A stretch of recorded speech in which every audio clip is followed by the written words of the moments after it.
పల్నాడు జిల్లాలో అంగన్వాడీ వర్కర్లు, హెల్పర్లు, మినీ వర్కర్లు రాజకీయ వేధింపులు వల్ల అనేక ఇబ్బందులు పడుతూ ఉన్నారు.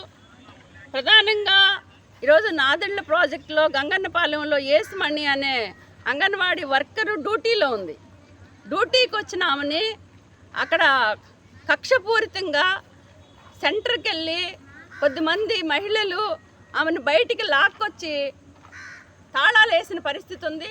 డ్యూటీలో ఉన్న వర్కర్ని విధులు ఆటంకపరిచిన వాళ్ళ మీద వెంటనే కేసు నమోదు చేయాలి అని చెప్పేసి మేము AP anganwadi workers and helpers union రాష్ట్ర కమిటీగా డిమాండ్ చేస్తూ ఉన్నాము.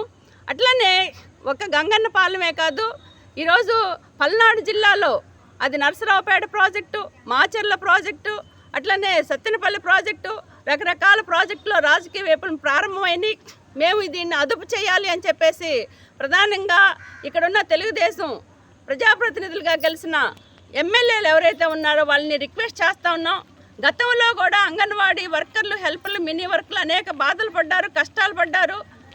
వాళ్ళకి సమస్యల పరిష్కారం కాని ఫలితంగా 42 రోజుల పాటు వీధుల్లోకి వచ్చి సమ్మె చేశారు.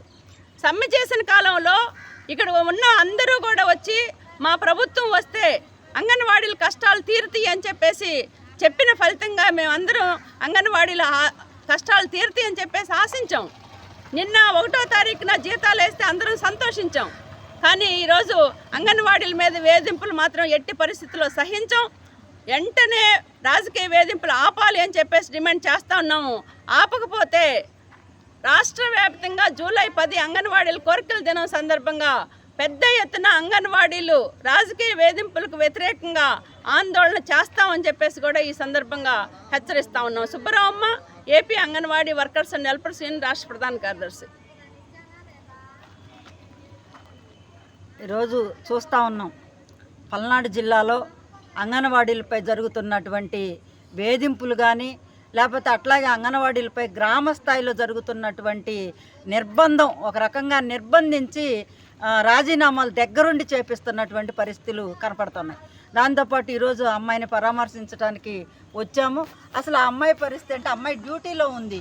డ్యూటీలో ఉన్నటువంటి అమ్మాయిని అక్కడ లేడీస్ చేత కావాలని తీయించి లాగి బయటేపించి తాళం వేసినటువంటి పరిస్థితి. ఇది ఏంటి, అసలు ప్రజాస్వామ్యమేనా అని మేము అడుగుతూ ఉన్నాం. ఈ ప్రజాస్వామ్యంలో ఒక గవర్నమెంట్ బిల్డింగులు, గవర్నమెంట్ స్కూళ్ళు, గవర్నమెంట్లో పనిచేస్తున్నటువంటి టీచర్లు వీళ్ళందరినీ కూడా రాచరిక పాలనలాగా మేము చెప్పిందే ఏనండి, మేము చెప్పినట్టు రాజీనామా చేయండి, మేము చెప్పినట్టు మేము తాళాలు వేసుకుంటాం, మీరు అందరూ బయటికి పోండి అని చెప్తా ఉన్నారు. ఇక్కడే కాదు, దాదాపు ఇవాళ మాచర్ల ప్రాజెక్టులో అదే పరిస్థితి, నర్సాపేట ప్రాజెక్టులో అదే పరిస్థితి, పల్నాడు జిల్లాలో ఇప్పుడిప్పుడే మొదలైనవి. అందుకని మేము కూడా అదే చెప్తా ఉన్నాం. ఇప్పుడిప్పుడే మొదలైనటువంటి ఈ రాజకీయ జోక్యంతో ఇక్కడ గెలిచినటువంటి ఎమ్మెల్యేలు ఏమైనా దాన్ని పరిష్కారం వైపు ఆలోచించాలని చెప్పి కూడా మేము విజ్ఞప్తి చేస్తూ ఉన్నాం.